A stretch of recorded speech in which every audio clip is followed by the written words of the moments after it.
અંકલેશ્વર સ્થિત તક્ષશિલા વિદ્યાલયમાં નવા બોરભાઠામાં પૂર્વ પ્રાથમિક તથા પ્રાથમિક વિભાગમાં શિક્ષકો તથા બાળકો દ્વારા ખૂબ ભાવપૂર્ણ શ્રીમદ ભગવદ્ ગીતાજીનું પૂજન કરવામાં આવ્યું હતું.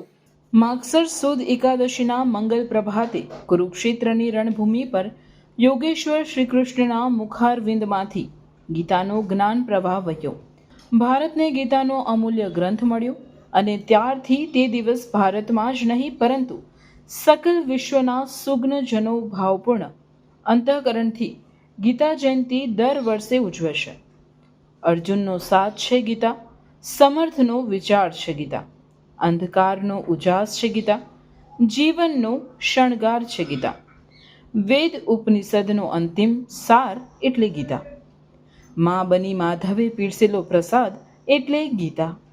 મુખ્ય મહેમાન તરીકે મનુભાઈ યાદવ ઉપસ્થિત રહી બાળકોને શ્રીમદ ભગવદ્ ગીતા વિશે કેટલીક મહત્વની વાતો કરી હતી.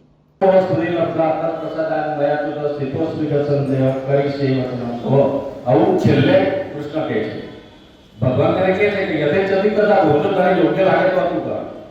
હું તને ફોર્સ પાડતો નથી, પણ તને આ કરવા જેવું લાગે કે સંસ્કૃતિનું સંરક્ષણ અને સંવર્ધન કરવા માટે તારે યુદ્ધ લડવાનું છે અને તેના માટે અર્જુન તૈયાર થયા છે. આપણે બધા અર્જુન જ છીએ. આપણા જીવનમાં સંઘર્ષો આવે જ છે. એ સંઘર્ષ એ યુદ્ધ જ છે અને તે યુદ્ધની અંદર લડવા માટે આપણે કટિબદ્ધ થવું પડે છે. આપણે શસ્ત્રો લઈને યુદ્ધ લડવા જવાનું નથી. આપણે વૈચારિક લેવલની વૈચારિક જે હથિયાર છે, જે સંઘર્ષ આવે તેના માટે લડવા માટે ડગલે પગલે આપણા જીવનમાં, આપણા કુટુંબમાં, સમાજમાં સંઘર્ષો આવે છે.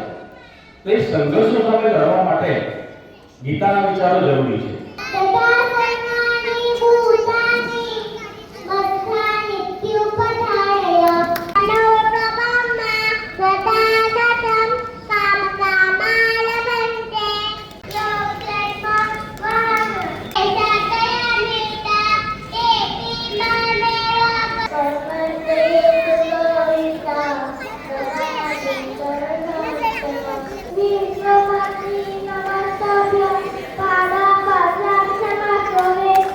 દરેક મુશ્કેલીનો ઉપાય શ્રીમદ ભગવદ્ ગીતામાંથી મળે છે.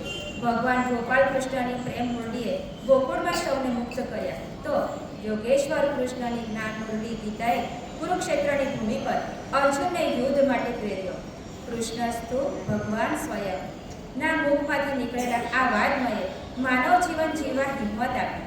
જીવન એક સંગ્રામ છે અને તેથી કુરુક્ષેત્રની ગીતાનું જ્ઞાન એક સુયોગ્ય પૃષ્ઠભૂમિનું સર્જન છે. ભગવાને અર્જુનને નિમિત્ત બનાવી વિશ્વના માનવ માત્રને શ્રીમદ ભગવદ્ ગીતાના જ્ઞાન દ્વારા જીવનાભિમુખ કરવાનો ચિરંતન પ્રયાસ કર્યો. આ પ્રસંગે બાળકોને પ્રોત્સાહિત કરવા શાળાના પ્રમુખ ગુમાનભાઈ પટેલ સાહેબ, ચેરમેન વિમલભાઈ પાઠક સાહેબ, શૈક્ષણિક સલાહકાર પીબી પટેલ સાહેબ, આચાર્ય ઘનશ્યામભાઈ પટેલ સાહેબ, શિક્ષક મિત્ર અને વાલીઓએ ઉપસ્થિત રહી બાળકોનો ઉત્સાહ વધાર્યો હતો.